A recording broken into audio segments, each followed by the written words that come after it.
नमो अरिहन्ताणं नमो सिद्धाणं नमो आयिरीयाणं नमो उवझायाणं नमो लोये सवसाहूणम्। केवल रवि किरणों से जिसका संपूर्ण प्रकाशित है अंतर, उस श्री जिन वाणी में होता तत्वों का सुंदरतम दर्शन। सदर्शन बोध चरण पथ पर अविरल जो बढ़ते हैं मुनिगण, उन देव परम आगम गुरु को शत शत वंदन, शत शत वंदन। देव शास्त्र गुरु की पूजन के माध्यम से तत्व की गहराइयों को समझते हुए हम अपने आप तक पहुंचने का प्रयास कर रहे हैं। अभी तक हमने पूजन के माध्यम से अष्टक पढ़े, फिर उसके बाद जयमाला में सर्वप्रथम 12 भावनाओं की चर्चा की। यूँ तो हम एक एक भावना पर कम से कम एक एक व्याख्यान होना चाहिए, चर्चा होनी चाहिए। फिर भी अपने एक ही व्याख्यान में 12 भावनाओं की चर्चा इसलिए कर ली क्योंकि एक एक 12 भावनाओं के ऊपर अलग से चर्चा अपन ने कुछ दिन पहले ही मूलाचार ग्रंथ के आश्रय से की थी, जो कि रिकॉर्डेड इसी में यूट्यूब पर उपलब्ध हैं, आप उसमें देख सकते हैं। हम यहाँ पर अब चर्चा प्रारंभ कर रहे हैं इस जयमाला में देव शास्त्र गुरु के स्तवन का, क्योंकि देवसा गुरु पूजन है और तो हम देवसा गुरु को याद करेंगे। उससे पहले एक प्रश्न आया है सतीश जी अकलतरा वालों का कि भववन में जी भर घूम चुका, कण कण को जी भर भर देखा, फिर संतोष जन्म क्यों नहीं लेता है। देखो, बहुत बढ़िया प्रश्न है। सच बात तो ये है, कल मैंने थोड़ी सी हिंट दी थी हमने, और ये कहा था कि हम तीर्थंकर महावीर को या उनकी वाणी को सुनते तो हैं, अब वो स्वीकार करते हैं कि नहीं करते हैं ये सबका व्यक्तिगत मामला है। और जब तक हम सत्य तथ्यों को स्वीकृत ही नहीं करेंगे तो श्रद्धा में परिवर्तन, ज्ञान में परिवर्तन, आचरण में परिवर्तन कैसे आएगा। भववन में जी भर घूम चुका, कण कण को जी भर भर देखा, इस तथ्य को यदि हम स्वीकार कर लेवें तो संतोष जन्म लिए बिना नहीं मानेगा। जिस क्षण ये स्वीकृति हो गई कि मैंने विश्व का चप्पा चप्पा देख मारा है, मेरे अंदर से वो आसक्ति खत्म हो जाएगी। और हमें ये भेद हमेशा रखना पड़ेगा। कौन सा? वृत्तियों का और आसक्ति का। हम इतना मिक्स कर देते हैं और कभी कभी मिसअंडरस्टैंडिंग कर लेते हैं। हम ज्ञानियों की वृत्तियों को देखकर अपनी आसक्ति का पोषण करते हैं। जैसे भरत चक्रवर्ती का ही दृष्टांत समझ लीजिएगा। अब वो जो है उसकी वृत्तियाँ 96,000 रानियों के साथ वाली या 6 खंड के साथ, वो उसकी वृत्तियाँ हैं। आसक्ति के मामले में यदि आप उनसे पूछोगे तो उसको तो किसी से आसक्ति है ही नहीं।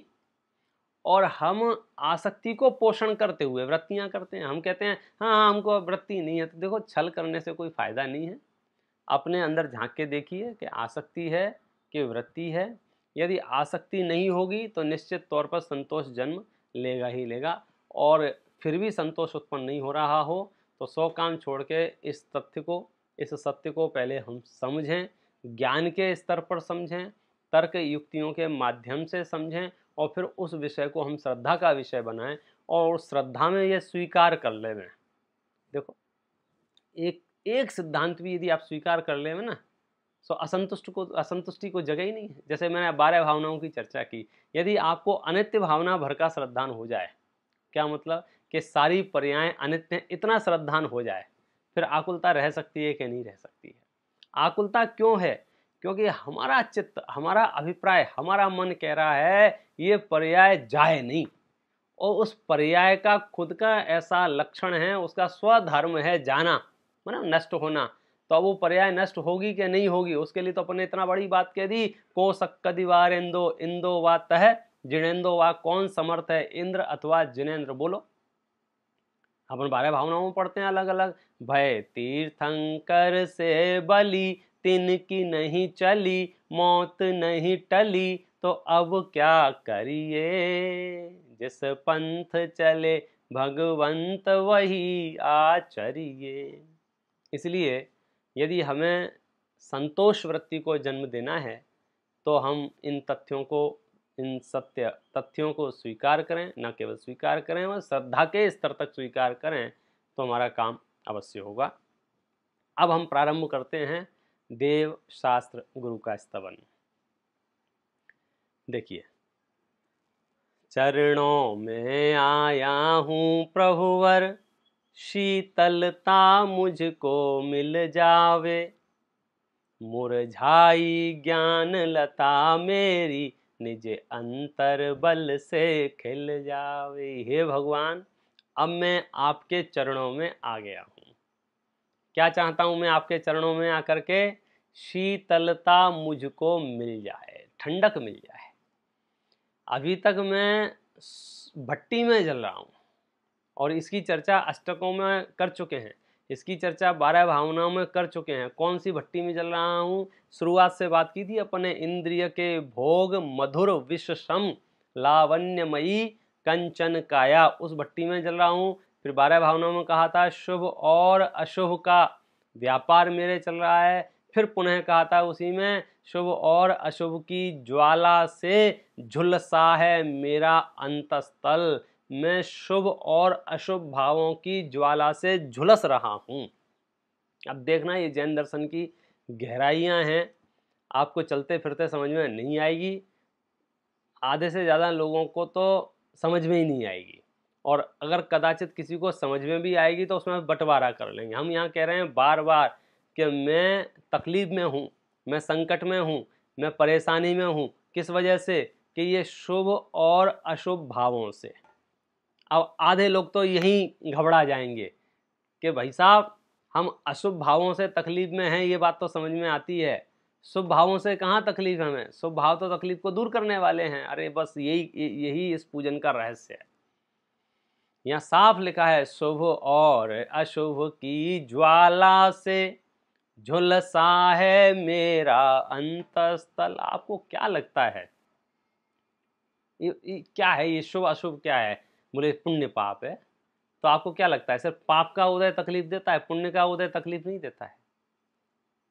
भाई साहब, हम कहाँ खोए हुए हैं? पाप का उदय तो थोड़ी बहुत तकलीफ देता होगा, पुण्य का उदय ज्यादा तकलीफ देगा। ग्रंथ में लिखा है क्या कि इस पुण्य के उदय से क्या होता है? कि इस पुण्य के उदय से वैभव मिलता है।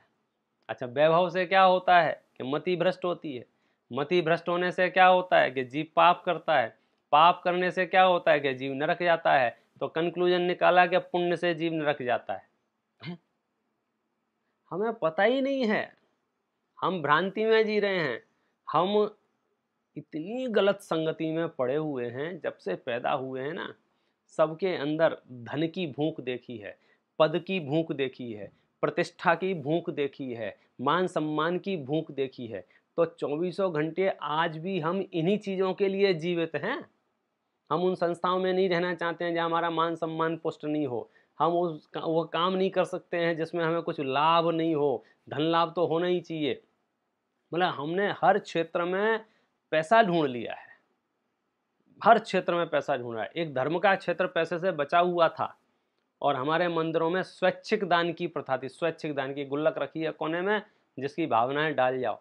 लेकिन धीरे धीरे जो संतोष वृत्ति के जीव नहीं हैं, उन्हें उस गुल्लक से संतुष्ट नहीं होता है। फिर उनके लिए हर प्रोग्राम में बड़ी बड़ी बोलियां चाहिए उन्हें। फिर प्रवचन आगे पीछे हो तो हो जाए, कार्यक्रम आगे पीछे हो तो हो जाए, क्या करें? फिर उन्हें हर चीज़ के फिर पूजा करेंगे तो फिर चाहिए, अभिषेक करेंगे तो चाहिए। हर चीज़ में उन्होंने बोली डाल दी, हर चीज़ में उन्होंने बोली डाल दी। भाई साहब, हर जगह ये एक मैं कहना चाह रहा हूँ कि शुभ अशुभ आपको कैसे आग लगा रहा है। मतलब पाप का उदय तो जगत प्रसिद्ध है, पीड़ा पहुंचाता ही है। पुण्य का उदय भी कोई सुकून नहीं देता है। हाँ, मूर्खों को जरूर ये लगता है। टोडरमल जी साहब ने एक दृष्टांत दिया बहुत बढ़िया। जैसे इस कंधे पर 50 किलो भार अपन ने रख रखा हो इस कंधे पर, और चलते चलते थक जाएं तो इस कंधे से उतार के अपने इस कंधे पर रख लें। फिर क्या कहेंगे कि आराम मिला क्या नहीं मिला? क्या सब आराम मिला? भार कम हुआ क्या नहीं हुआ? कि बोले भार कम नहीं हुआ है। तो अशुभ भाव के फल में भी हम संसार में ही रहते हैं और शुभ भाव के फल में भी हम संसार में ही रहते हैं। थोड़ा सा अनुकूल महसूस करते हैं लेकिन वह परमार्थ से अनुकूलता है नहीं प्रभु। इंद्रिय सुख सुख नहीं दुख है, विषम बाधा सहित है बंध का कारण दुखद, परतंत्र है विच्छिन्न है। मैं अभी इस पे चर्चा ज्यादा नहीं करूंगा, मैं तो सिर्फ इतना कहना चाह रहा हूं कि हे भगवान, मैं यदि आपके चरणों में आया हूं और शीतलता की डिमांड कर रहा हूं तो बदले में मुझे रुपया पैसा मत दे देना, बदले में मुझे पद प्रतिष्ठा मत दे देना, बदले में मुझे राजपाट मत दे देना, बदले में मुझे स्वर्ग मत दे देना कि मैं आपके पास आया हूं कि ले बेटा स्वर्ग ले ले। नहीं भाई साहब, इसकी तो मैं पहले ही घोषणा कर चुका हूं, जांचू नहीं सुरवास पुनि नर राज परिजन साथ जी। सॉरी, मुझे नहीं चाहिए। जग के दुख की तो परवाह नहीं है, स्वर्ग सुख की भी चाह नहीं है। सॉरी, स्वर्ग नहीं चाहिए। तो क्या चाहिए? शीतलता मुझको मिल जाए, मुझे ठंडक चाहिए। आग लगी हो तो क्या चाहिए? पानी चाहिए ना, कि नहीं वो 10 लाख रुपया ले लो, कि 10 लाख रुपया नहीं चाहिए, पानी चाहिए। आग कैसे बुझेगी? कि पानी से। तो ऐसे ही शुभ और अशुभ की ज्वाला से जो आग लगी हुई है, अब मैं आपके पास आकर के शुद्ध भाव की शीतलता चाहता हूं, जिससे शुभ और अशुभ दोनों नष्ट हो जाए। बहुत गहरा है भाई। छड़ाला में लिखा है, जिन पुण्य पाप नहीं कीना, आत्म अनुभव चित दीना। देखो, जब भी हम इस तरह की बातें करते हैं ना, तो कमजोर दिल वाले थोड़े से फड़फड़ाते हैं। फड़फड़ाते हैं मतलब घबराते हैं। क्या? अरे वैसे ही तो आजकल कोई पुण्य कर नहीं रहा है, ऊपर से इतना और कह दो कि पुण्य करने से कुछ नहीं होता, तो क्या होगा? कि भैया ऐसी व्यर्थ की घबराहट मत रखो। इसके बाद जिनवाणी का प्रसंग आएगा, उसमें स्यादवाद शब्द आएगा, उसका अर्थ करेंगे तब बताएंगे कि हर बात की विवक्षा होती है, हर बात की अपेक्षा होती है, हर बात का प्रयोजन होता है। छल ग्रहण करने की आवश्यकता नहीं है, अपनी मति भ्रष्टता का परिचय देने की आवश्यकता नहीं है। जिनवाणी का हर उपदेश ऊंचा चढ़ने के लिए दिया जाता है, ऊंचा चढ़ने के लिए। आप सोचो, कोई बच्चा दूसरी कक्षा में पढ़ रहा हो और जिंदगी भर दूसरी में पढ़ता रहेगा, तीसरी चौथी पांचवी में नहीं जाएगा? कैसे जाएगा? जब छोड़ेगा तब जाएगा ना। तो इसलिए इस बात को अभी अपन बहुत लंबाते नहीं है, संक्षेप में इतना ही कहना चाहते हैं कि हे प्रभु, मैं आपके चरणों में आया हूँ, चरणों में आया हूँ प्रभुवर, शीतलता मुझको मिल जाए। जब हम शीतलता शब्द बोले ना मुंह से पूजन पढ़ते हुए, तो वहां पर अर्थ निकलना चाहिए अपने को कि शुद्धात्मा का वेदन हो जाए, मुझे आत्मा की अनुभूति हो जाए, क्योंकि जो असली शीतलता है वो वहीं से फूटेगी, उसके अलावा तो आकुलता फूटेगी। ये मकान मेरा है, दुकान मेरी है, ये रुपया पैसा मेरा है, ये अशुभ भाव हुए ना घर गृहस्थी के परिणाम, इनसे भी आकुलता ही फूटती है। और ये मंदिर मेरा है, ये संस्था मेरी है, और ये पद मेरा है, ये धार्मिक क्षेत्र के परिणाम हो गए ना, इनसे भी आकुलता ही फूटती है। क्या करोगे? मुझे तो शीतलता चाहिए। अब पंक्ति पढ़ते हैं और आप पंक्ति के साथ में जब जो शब्द आए वैसा वाच्य, वैसा ख्याल में रखना। शीतलता शब्द आए तो सीधे स्वानुभूत्या चकासते, आत्मानुभूति की बात कर रहे हैं यहाँ पर। चरणों में आया हूँ प्रभुवर, शीतलता मुझको मिल जावे, मुरझाई ज्ञान लता मेरी, निज अंतर बल से खिल जावे। और जो मेरा ज्ञान शून्य हो गया हूं मैं, समझ में ही नहीं आता है क्या सही है क्या गलत है, क्या है क्या उपादेय है, क्या ग्रहण करूं क्या छोड़ूं, ऐसी बुद्धि मेरी नष्ट हो गई है। अब मैं आपके पास आ गया हूं, ग्रहण करने योग्य को ही ग्रहण करूंगा, आश्रय करने योग्य को ही आश्रय करूंगा। अब तो मैं सिर्फ अपना आश्रय करूंगा। अपना कहने का अर्थ यह है कि जो मेरा स्व है उसका आश्रय करूंगा, मतलब स्वभाव का आश्रय करूंगा। अब तो मैं पर का भी आश्रय नहीं और पर्यायों का भी आश्रय नहीं। निज अंतर बल से खिल जावे। मुझे किसी का एहसान नहीं चाहिए, मेरे को किसी को एहसान नहीं चाहिए, मतलब ये परावलंबन का काम ही नहीं है। वास्तविकता तो ये है, भाषा है एहसान वहसान की, तो कि आत्मानुभूति का काम, मोक्ष मार्ग की यात्रा, स्व संवेदन करना ये अपने ही आश्रय से होगा। बात अटकी कहाँ थी कि बात यहाँ अटकी थी कि मैं गलत फहमी में था, मुझे भ्रम हो गया था, मिसअंडरस्टैंडिंग हो गई थी। मुझे क्या मिसअंडरस्टैंडिंग हो गई थी उसकी बात यहाँ पर खुले दिल से स्वीकार की है वक्त ने। सोचा करता हूँ भोगों से बुझ जावेगी इच्छा ज्वाला। मैं तो ऐसा सोच रहा था, मैं तो इस प्लान में था। किस प्लान में? कि खूब भोग भोगूंगा और एक दिन में पूरी तरह से तृप्त हो जाऊंगा, और जब तृप्त हो जाऊंगा तो फिर सुखी हो जाऊंगा। भाई इच्छा ज्वाला है ना, बार बहुत सारी इच्छाएं हैं, तो क्या करें कि अब एक काम करते हैं, अपन इच्छाओं को पूरी कर देते हैं। कोई बच्चा रो रहा हो तो क्या करते हैं? क्यों रो रहा है? बोलो उसकी क्या इच्छा है? वो कहता खिलौना चाहिए, तो हमको क्या लगता है खिलौना दिला दो तो खुश हो जाएगा, तब खिलौना दिला दिया। अब उससे 15 मिनट खेला होगा मुश्किल से, उससे फिर दूसरी इच्छा होगी, अब बोले ये वाला दिला दो। ठीक है, हिम्मत करके हमने फिर वो दूसरा दिला दिया, फिर उससे 10 मिनट खेला, फिर ये वाला दिला दो। अच्छा मुझे बताओ, इस तरह से उसकी सारी इच्छाएं पूरी करके क्या हम उसे सुखी बना सकते हैं क्या? तो पता चलेगा हम पूरा विश्व भी खरीद के उसको दे देंगे तो 1 सेकंड बाद कहेगा कि नहीं अब अमेरिका चाहिए। अमेरिका पूरा खरीद के दे देंगे, नहीं बोले अब मुझे चीन भी चाहिए, अब चीन दे। तो सुखी होने का उपाय क्या है? तो अंततोगत्वा हमको यही समझाना पड़ेगा, बेटा इसमें सुख नहीं है। ये तो दृष्टांत मान दिया है, हमारे साथ भी यही हुआ। क्या?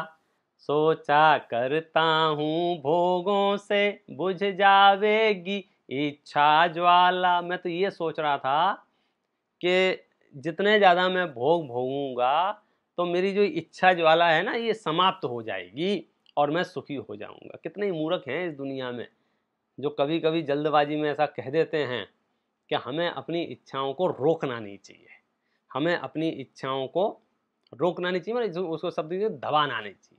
तो फिर क्या होगा कि वो इच्छा और ज़्यादा परेशान करेगी। देखो जैन दर्शन इच्छाओं को दबाने की बात नहीं कह रहा है, ये नहीं कह रहा है कि इच्छाएं उत्पन्न तो कर लो फिर उसके सामने ब्रेक लगा दो। नहीं भाई साहब, हम यहाँ उन सत्य तथ्यों को जान करके, शुद्धात्मा को पहचान करके हम ज्ञान की उस स्थिति में आ जाएंगे कि जहाँ पर इच्छाएं उत्पन्न ही नहीं होंगी। अब बोलो, समस्या ये नहीं है। हमारे हमारे साथ प्रॉब्लम क्या है, मैं आपको सच्ची घटना बताता हूँ। ये घटना है बाहर की, विदेश की है कहीं की। 10-12 साल हो गए। तो वहाँ पर एक ऐसे यूथ के साथ में बैठा हुआ था, तो किसी ने एक प्रश्न पूछा कि पंडित जी आप शराब पीते हैं? बोले नहीं पीते हैं। आप ऐसे 2-3 प्रश्न थे, डिस्को जाते हैं, ऐसा जाते हैं? तो मैंने कहा नहीं नहीं नहीं, हर चीज़ का मैंने ना ना। तो उसने जो बात कही वो बहुत सोचने लायक थी। तो बोले आपकी लाइफ में अनसेटिस्फेक्शन कितना है, मतलब आप कितने अनसेटिस्फाई रहते होंगे कि ना आप शराब पीते हैं, ना आप डिस्को जाते हैं, कुछ नहीं करते हैं, तो आप अनसेटिस्फाई रहते होंगे। मेरे को बड़ा आश्चर्य लगा। मैंने भाई इसमें अनसेटिस्फाई कहाँ से आ गया, असंतुष्टि कहाँ से आ गई? मैंने पूछा आप पॉकेट मारते हैं? बोल गया यार यार हम पॉकेट क्यों मारेंगे, हम तो अच्छे कुल के अच्छे खानदान, हम पॉकेट नहीं मारते हैं। तो मैंने कहा आप असंतुष्ट नहीं, अनसेटिस्फाई नहीं रहते यार, पॉकेट नहीं मारते? कुछ लोग तो पॉकेट मार के एंजॉय करते हैं। जैसे आप पॉकेट मार के एंजॉय नहीं करने को असंतुष्टि नहीं मानते हो ना, क्यों उस चीज को गलत समझते हो या उसकी इच्छा उत्पन्न नहीं होती है? परेशानी तब होती जब हमें भोग भोगने की इच्छा हो और भोग नहीं पाए। बात ये नहीं है, बात ये है कि अब हमें भोग भोगने की इच्छा ही नहीं है। भाई दूध रखा था, पीने की इच्छा थी, लेकिन आंखों के सामने उसमें एक मकड़ी गिर गई, मर गई उसमें। अब बोलो अब क्या होगा?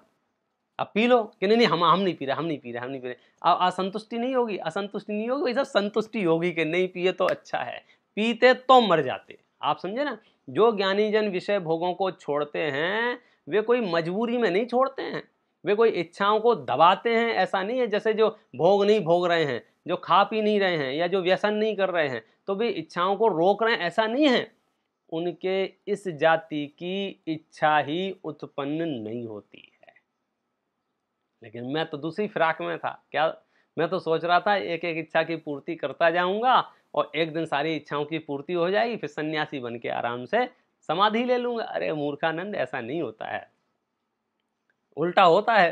परिणाम निकलता है लेकिन मानो पावक में घी डाला। यहाँ तो उल्टा हो जाता है। क्या उल्टा हो जाता है?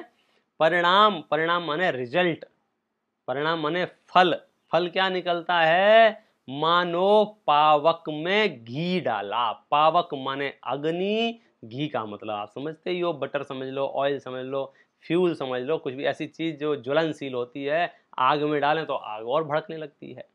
आप समझ लो आग लग गई हो कहीं थोड़ी बहुत, अब बोले आग बुझानी है तो क्या करें? एक काम करो, 1 किलो घी डाल दो। तो 1 किलो घी डालेंगे तो आग बुझेगी कि और बढ़ेगी? तो जैसे घृत के डालने से अग्नि और बढ़ती है, ऐसे ही भोग भोगने से भोग भोगने की इच्छा और बढ़ती है। हम ये समझ रहे थे कि भोग भोग के इच्छा को खत्म कर देंगे और फिर फ्री होके अपनी साधना करेंगे। ऐसा नहीं है भाई साहब, तू साधना में इतना समर्पित हो जा कि भोग भोगने की इच्छा ही उत्पन्न ना हो। अवसर ही नहीं है, जगह ही नहीं है, समय नहीं है। बोलो क्या करें? और बाकी सब तो जाने दो, एक बड़ी भारी गलती और हुई मेरे से। क्या? दुनियादारी में जो होता है वो तो होता ही है। मैं आपका सानिध्य पा करके भी, आपका निकटवर्ती होकर के भी मैंने क्या मिस्टेक की? तेरे चरणों की पूजा से इंद्रिय सुख को ही अभिलाषा। ये बहुत महत्वपूर्ण पंक्ति है, बहुत महत्वपूर्ण। देखो, मैं जब तक तुमसे नहीं मिला था, जब तक भगवान आपके चरणों में मैं नहीं आया था, जब तक मैं आपके कुल परंपरा के वातावरण में उत्पन्न नहीं हुआ था, तब तक तो जो हुआ सो हुआ। गजब तो ये हो गया कि मैं तेरी पूजा करता रहा। पैदा हुए हैं तब से भगवान महावीर की जय, भगवान महावीर की जय, भगवान महावीर की जय बोलता रहा। हर जुलूस में आगे आता रहा और उसमें 50-50 हजार 1-1 लाख के बैंड गाजे बजाता रहा और घोषणा करता रहा, 1 2 3 4 जैन धर्म की जय जयकार। अंदर में भावना क्या थी? अंदर में इच्छा क्या थी? वो ये है, तेरे चरणों की पूजा से इंद्रिय सुख को ही अभिलाषा। मैं तो आपके चरणों की पूजा करके भी इंद्रिय सुख की ही भावना थी। इंद्रिय सुख को ही अभिलाषा माने इंद्रिय सुख की ही अभिलाषा की, इंद्रिय सुख की ही डिमांड की। मैं तो आपके चरणों की भी पूजा इसलिए करने आया कि रुपया पैसा बढ़ जाए, व्यापार बढ़िया चलने लग जाए, शरीर में रोग आदि मिट जाए और समाज में मेरा प्रभुत्व बढ़ जाए। ले देके आपकी चरणों की पूजा करके भी यही भावना भाई कि मुझे खूब भोग भोगने को मिले। बोलो, गलती पे गलती। पहली गलती, सोचा करता हूं भोगों से बुझ जावेगी इच्छा ज्वाला। अब बोलो ये मिस्टेक किसके अंदर नहीं है? किसी के अंदर कम या किसी के अंदर ज़्यादा, कभी ना कभी लोगों के मन में ये भावना आती है कि एक काम करते हैं ना, कि इस इच्छा उत्पन्न हुई ना, इसको पूरी कर देते हैं, और जैसे हम इस इच्छा को पूरी कर देंगे तो हम संतुष्ट हो जाएंगे। भाई साहब, ये बिल्कुल वैसी ही गलती है जैसे आग बुझाने के लिए क्या कहते हैं, घी डालना।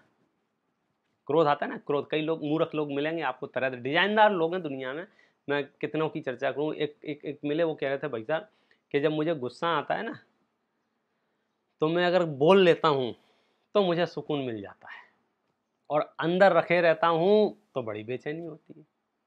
मतलब उसे लगता है ये कोई सामान है, जैसे शरीर में कोई गांठ पड़ गई हो या पत्थर पड़ गए हो पेट में, तो जब तक ऑपरेशन करके निकाल के फेंकेंगे नहीं ना, तब तक वो पत्थर तकलीफ देगा। तो उसे लगता है ऐसी मन में जो विकल्प आ गया है ना, क्रोध का परिणाम आ गया है, अगर मैं इसको व्यक्त नहीं कर दूंगा तब तक मैं सुखी नहीं हो सकता हूँ। चोटोमल जी से आपने लिखा है, ये इतनी बड़ी विचित्र दशा है इस जीव की कषायों के साथ। मतलब कषाय कितनी खतरनाक हो सकती हैं, या कषायों के अनुसार कार्य करने की इच्छा कितनी खतरनाक हो सकती है। कि देखो, इसका एक एग्जाम्पल मैं आपको देता हूँ।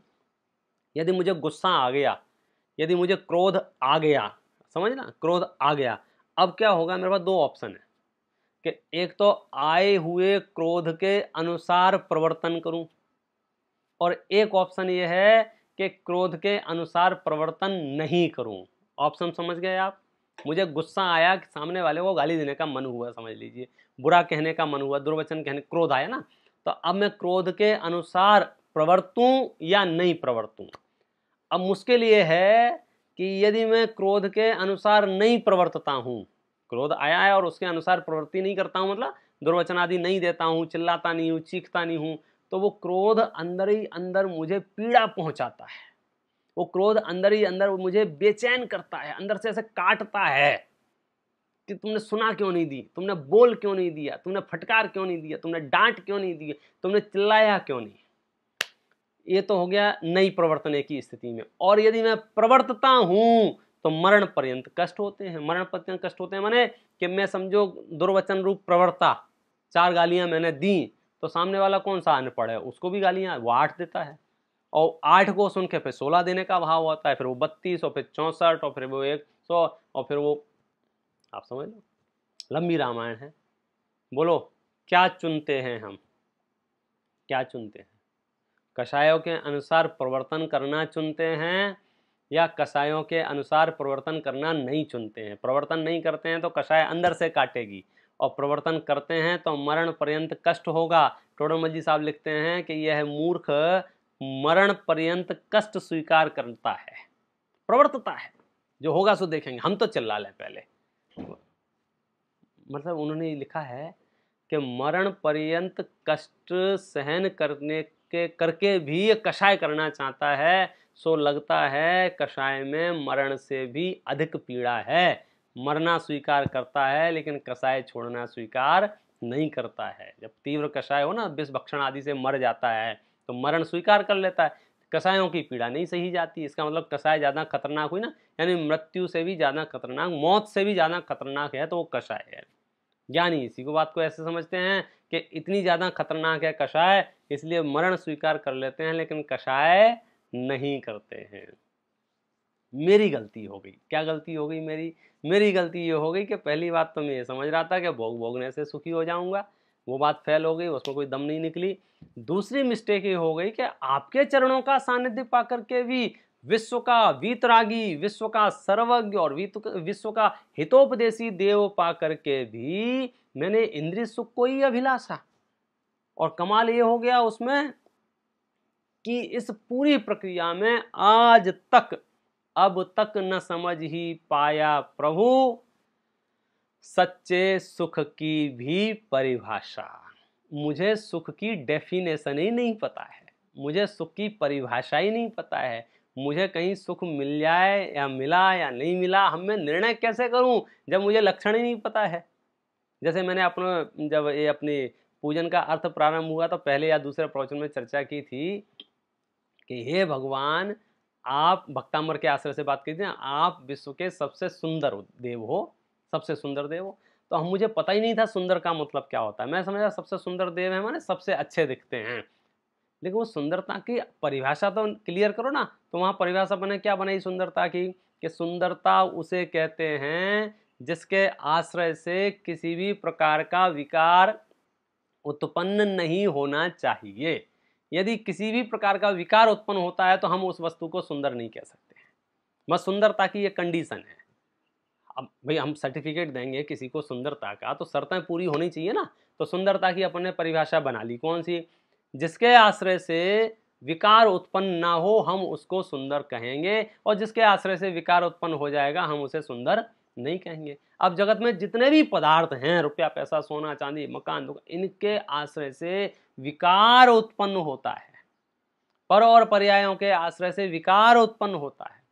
अब देखना, और तीर्थंकर की मुद्रा से मुझे विकार उत्पन्न नहीं होता है। मैं आपको बता दूं, तीर्थंकर की मुद्रा को देख करके क्या भाव आता है आपको? क्रोध का, मान का, मायाचारी का, लोभ का, हास्य का, रति का, अरति का, कोई प्रकार का विकारी परिणाम नहीं आता है। क्यों? क्योंकि वो सही मायने में सुंदर हैं। फिर और 2 कदम आगे की बात की कि उससे भी सुंदर कोई वस्तु है जिसके आश्रय से तो किसी भी प्रकार का राग, किसी भी प्रकार का विकार उत्पन्न नहीं होता है। वो समय सार में है, एकत्व निश्चय गत समय सर्वत्र सुंदर लोक में। सबसे सुंदर इस लोक में कौन है? कि वो एकत्व विभक्त भगवान आत्मा, जिसके आश्रय से कोई विकार उत्पन्न नहीं होता है, इसलिए मैं इसको सुंदर कहता हूं। अब संशय खत्म हो गया। मैंने बहुत संक्षेप में समझाने की कोशिश की है। अब दिमाग के सारे डाउट निकल गए। कौन से? कि सुंदर का मतलब समझ में आ गया। अब मैं उसको ही सुंदर कहूंगा जिसके आश्रय से विकार उत्पन्न नहीं हो, बाकी सब फर्जीवाड़ा है। तो ऐसे ही सुख की परिभाषा तो बताओ, सुख किसे कहते हैं? कहीं हमें रास्ते में सुख मिल जाए तो पहचान तो लेवें और हम उसे घर ले चलें। अभी तो हम दुख को ही सुख के नाम पर ले आते हैं।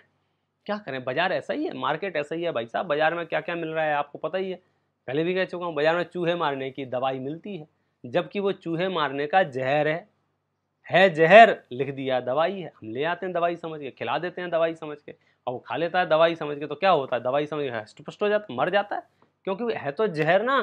तो ऐसे ही जो हम सुख लाए हैं वो एक्चुअली में सुख है या नहीं है? नहीं, हम तो दुख ही लेके आए हैं, बस सुख का लेवल लगाया, उसमें लिख दिया है सुख। तो सुख लिखने से दुख सुख हो जाता है क्या भैया? इंद्रिय सुख सुख नहीं दुख है, भूलना नहीं, ये प्रवचन सर की गाता। इंद्रिय सुख सुख नहीं दुख है, विषम बाधा सहित है बंध का कारण दुखद, परतंत्र है विच्छिन्न है। हम तो दुख को ही सुख मान रखा है।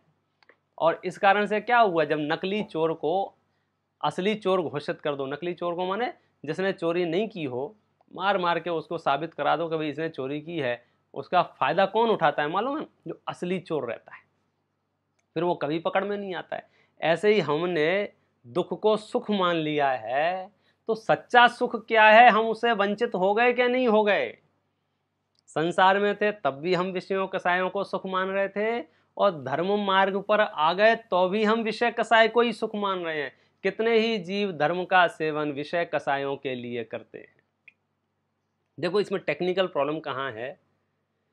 जो जीव धर्म का सेवन करते हैं उनके परिणाम इतने शांत रहते हैं, इतने भद्र रहते हैं, इतने पुण्यवान रहते हैं कि उन्हें बदले में सुख मिलने वाला है। सुख माने सांसारिक सुख, जिसे जगत में सुख कहता है, मिलने वाला है। लेकिन बात है कि मैं उसी के लिए पूजन करूं, उसी के लिए भक्ति करूं, उसी के लिए आपकी आराधना करूं, तो क्या होगा कि मैं सच्चे सुख से वंचित रह जाऊंगा। लिखा है, अब तक न समझ ही पाया प्रभु सच्चे सुख की भी परिभाषा। मुझे डेफिनेशन ही नहीं पता है सच्चे सुख की। और तुम कैसे हो? देखो, तुम तो अविकारी हो प्रभुवर। आप तो अविकारी हैं। अविकारी माने किसी भी प्रकार का विकार आपके अंदर उत्पन्न होता नहीं है, ना अंदर में विकार उत्पन्न होता है, ना बाहर में विकार उत्पन्न होता है। जग में रहते जग से न्यारे, ये अद्भुत है। कहाँ रहते हो? संसार में ही रहते हैं भाई, संसार में लोक में ही रहते हैं ना, आलोकाकाश में तो कोई नहीं रहता है। जितने भी जीव हैं, चाहे वो भगवान हो, चाहे वो भक्त हो, चाहे वो संसारी हो, चाहे त्रस हो, चाहे स्थावर हो, कोई भी जात का जीव हो, पुद्गल हो, कोई भी द्रव्य हो, वो कहाँ रहेगा? संसार में ही रहता है, जगत में ही रहता है। इसलिए लिखा है, जग में रहते जग से न्यारे, अतएव झुके तव चरणों में, जग के माणिक मोती सारे।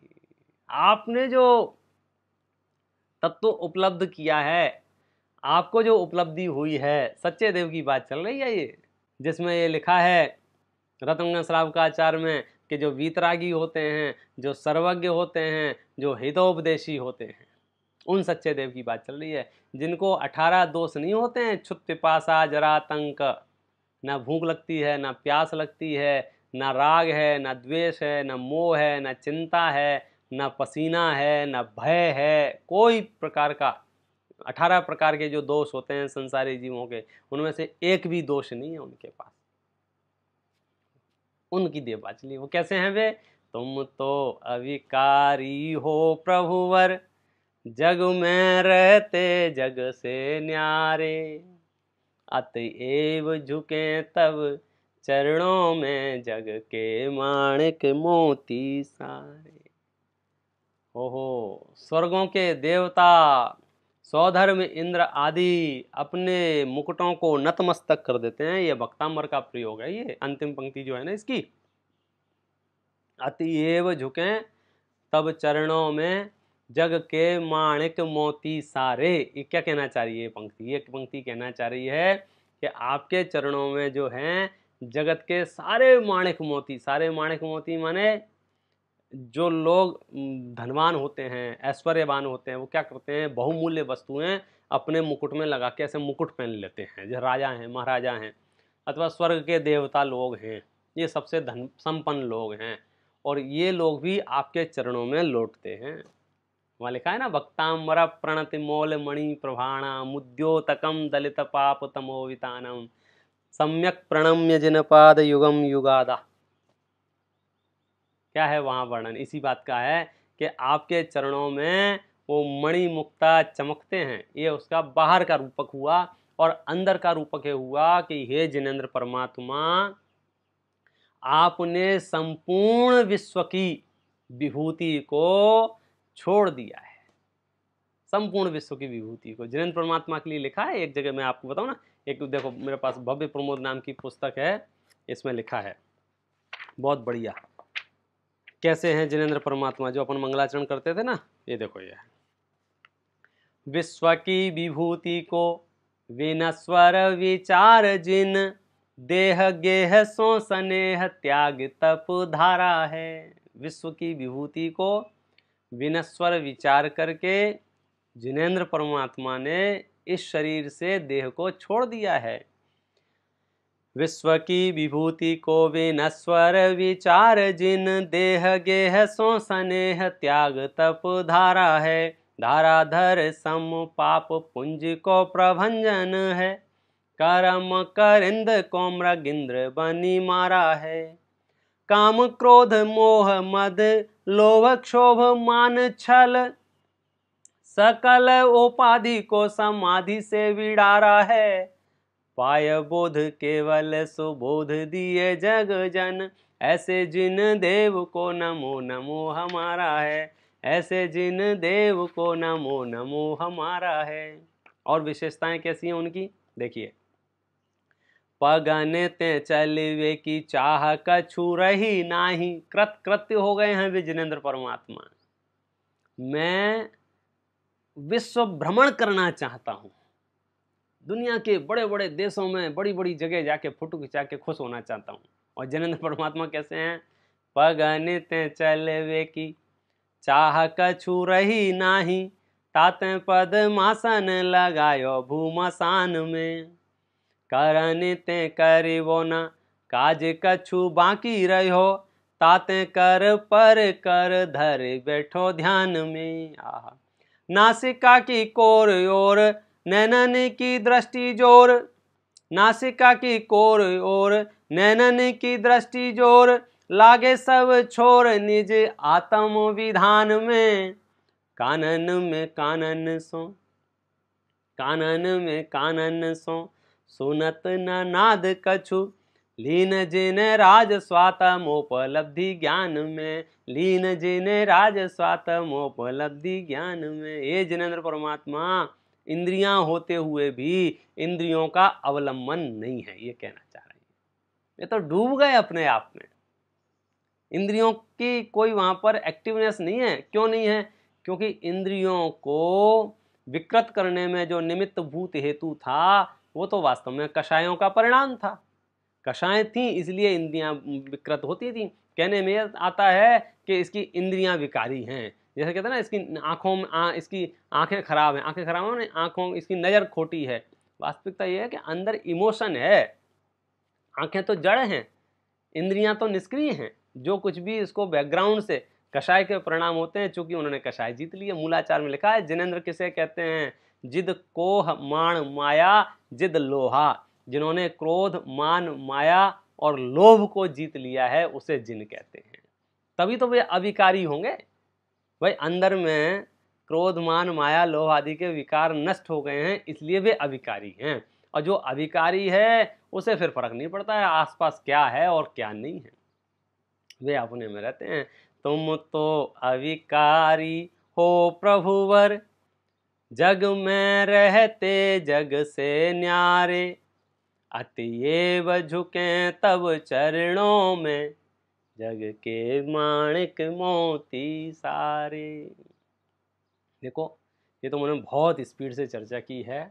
आप सच में देव का स्वरूप रत्नगंज श्रावकाचार्य में विस्तार से पढ़ना, टोडरमल जी साहब ने अरहंत के स्वरूप की चर्चा की है, जो गृहस्थावस्था त्याग कर मुनि धर्म अंगीकार करके निज स्वभाव साधन द्वारा चार घातीय कर्मों का नाश करके अनंत चतुष्टय रूप जो हुए हैं, और एक एक चतुष्टय का जो स्वरूप है, अनंत दर्शन, अनंत ज्ञान, अनंत सुख, अनंत वीर, ऐसा जो देव है, वहाँ पर खास चर्चा ये की है कि उनके जो गुण हैं, जैसे अनंत परमात्मा है ना देव, तो उनके 46 गुण हैं, कितने ही बहिरंग गुण हैं, कितने ही अंतरंग गुण हैं। उनके अंतरंग गुणों को पहचान करके उस स्वरूप जो देवत्व है, वैसी शक्ति मेरे अंदर भी है, मैं भी उस देवत्व को प्राप्त करूं, इस भावना से पूजन पढ़ते हैं।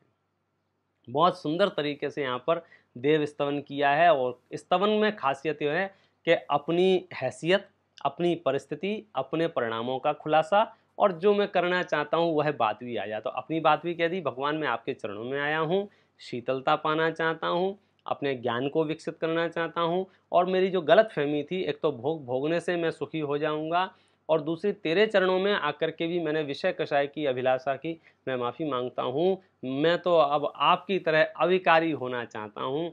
सच्चे सुख की परिभाषा में आज तक नहीं समझ पाया था, लेकिन आज जब आपका सानिध्य मिला है तो मुझे सच्चे सुख की परिभाषा समझ में आ रही है कि सच्चा सुख तो चैतन्य का ही सुख है, सच्चा सुख तो आत्मा का ही सुख है, सच्चा सुख तो अतीन्द्रिय सुख ही सुख है, बाकी सुख तो दुख ही है। इसलिए आप जिस तरह से जगत में रहते हुए भी जगत से न्यारे रहते हैं, बस इसी मार्ग पर मैं भी आगे बढ़ूं और आपके समान बन जाऊं, ऐसी मंगल भावना से अभी की बात विराम करते हैं। जा वाणी के ज्ञान ते सूझे लोकालोक, सो वाणी मस्तक नमू सदा देत हूँ धो।